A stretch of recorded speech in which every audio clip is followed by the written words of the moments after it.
Mesdames, Mesdemoiselles et Messieurs, bonjour. Soyez les bienvenus sur l'émission 12 minutes culture de Black Phoenix TV. Aujourd'hui, notre émission 12 minutes culture va s'intéresser à un sujet particulier. Il s'agit de la demande faite par le gouvernement du Bénin en juillet 2016 pour rapatrier, pour ramener au Bénin tout son patrimoine culturel qui existe aujourd'hui en Europe, en France et qui appartient désormais à des particuliers et à l'État français. Pour discuter de ce sujet, j'ai invité un professionnel de la question, M. Abdelaziz Hassani, bonjour. Bonjour, monsieur. Vous avez été responsable du musée africain de Lyon, je pense bien que c'est ça? Tout à fait, tout à fait. J'ai eu des responsabilités pendant un certain moment au musée africain de Lyon. D'accord. Alors, le sujet pour lequel nous sommes là aujourd'hui, c'est le rapatriement du patrimoine culturel béninois qui existe en grande majorité aujourd'hui en France, dans les musées français, notamment au Quai Branly. Et il faut rappeler que le gouvernement du Bénin, en juillet 2016, a fait officiellement la demande, en juillet ou en août, puisqu'il y a eu le Conseil des ministres et après la demande a été faite, a adressé une demande au gouvernement français pour ramener tout le patrimoine culturel du Bénin, pour ramener ça au Bénin. Et il y a eu du développement. Le 12 décembre passé, le gouvernement, l'État français a répondu, notamment par le biais de Jean-Marc Ayrault, qui a dit que désormais ce patrimoine fait partie intégrante du patrimoine français et qui a évoqué un certain nombre de raisons que nous allons décortiquer au cours de cette émission. Alors, M. Abdelaziz Hassani, déjà en tant qu'homme de musée, qu'est-ce que vous pensez de la démarche de l'État béninois? Merci, M. Claude, d'avoir mis ce sujet à 12 minutes culture, à Black Phoenix Productions. Merci à toute l'équipe. C'est un sujet très, très important. Aujourd'hui, il n'y a pas d'identité sans patrimoine culturel.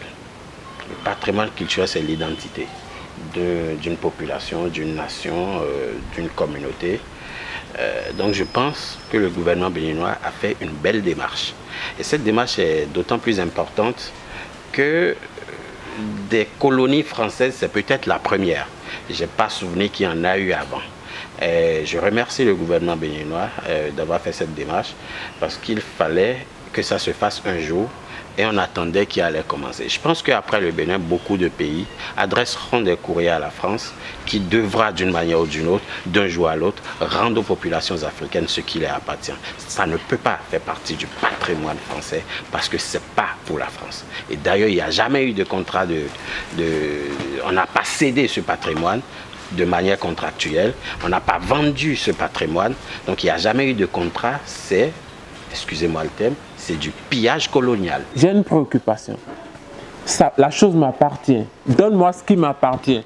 Quel est ton problème? Si tu me donnes et qu'on me la vole, ou on me vole ça encore, ou que je paye ça, c'est quoi ton problème dans l'histoire?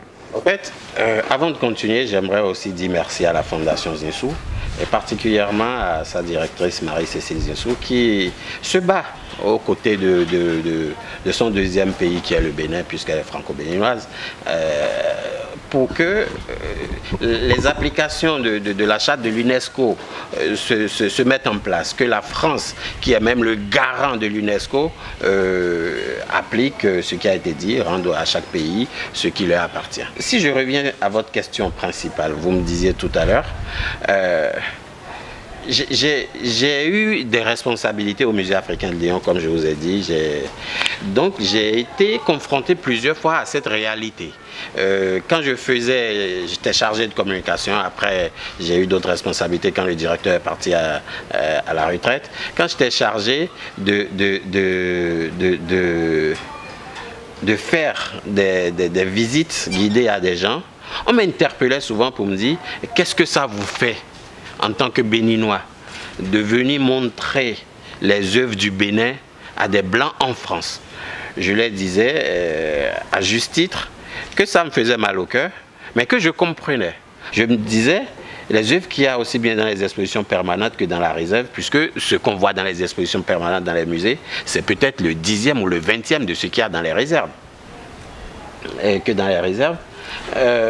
Je suis persuadé que si ces œuvres étaient restées au Bénin, ça n'existerait plus, ou bien très très peu existerait, ou ce serait vendu, ou ce serait détruit, ou ce serait... Donc je me dis, oui, la France a sûrement, en voulant faire, je ne sais pas, en voulant s'accaparer nos biens, les a conservés, parce qu'on ne leur a pas donné, les a conservés. Ça nous a permis de dire que ça existe toujours, mais c'est toujours pour nous. Aujourd'hui, il y a quelque chose de fondamental, il faut qu'on identifie et qu'on répertorie tous ces biens, parce qu'on ne les connaît pas tous.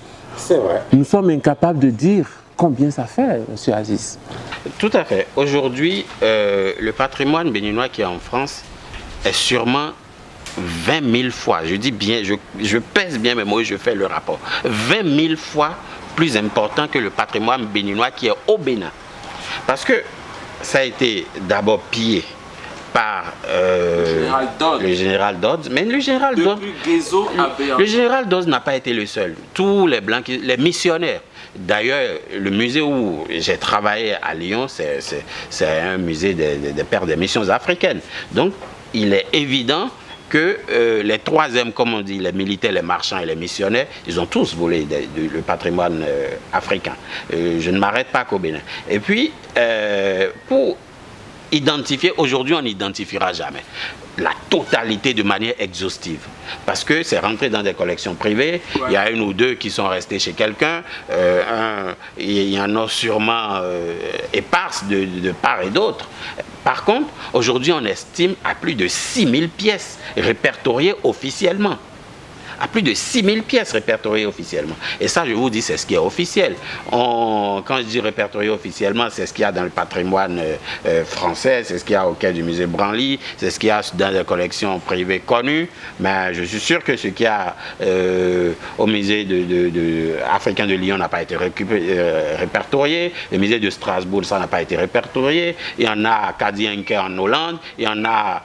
les pères des missions africaines ont une dizaine de musées à travers la France et l'Europe. Et tout ça, c'est des œuvres de l'Afrique, de 4 ou 5 pays africains, notamment le Bénin, la Côte d'Ivoire, le Congo. Mais on n'aura jamais de manière exhaustive le nombre exact de pièces. Je demande ce qui m'appartient et puis tu me dis, je ne te donne pas parce que je ne sais pas ce que tu veux en faire.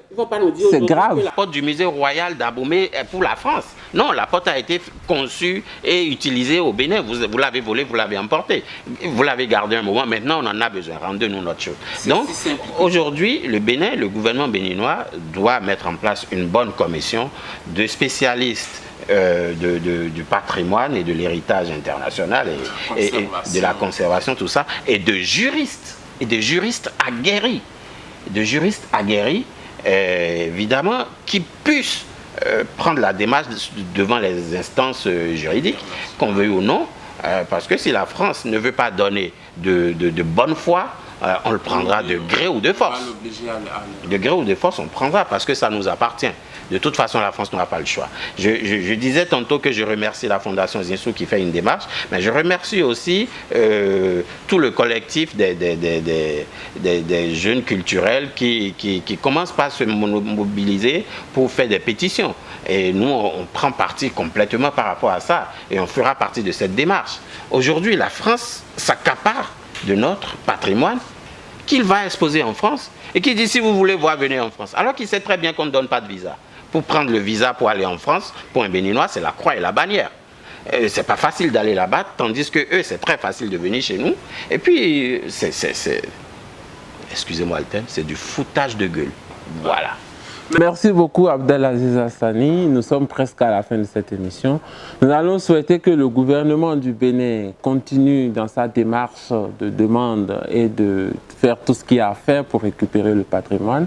Nous allons également souhaiter que les fils et filles du Bénin, les artistes du Bénin, les juristes du Bénin, la population béninoise, les amis du Bénin et tous ceux qui aiment le Bénin, eh bien, se range derrière la position du gouvernement pour aider le Bénin à récupérer son patrimoine culturel, ce patrimoine qui a une valeur hautement spirituelle, qui a une valeur culturelle et cultuelle pour ce pays. Et que la France arrête de dire que ce sont ses biens. ça nous appartient. Et quand elle arrêtera de dire ça ne vous appartient plus, ça m'appartient, nous pouvons discuter. Merci beaucoup et à très prochainement. Prenons le rendez-vous pour l'émission prochaine.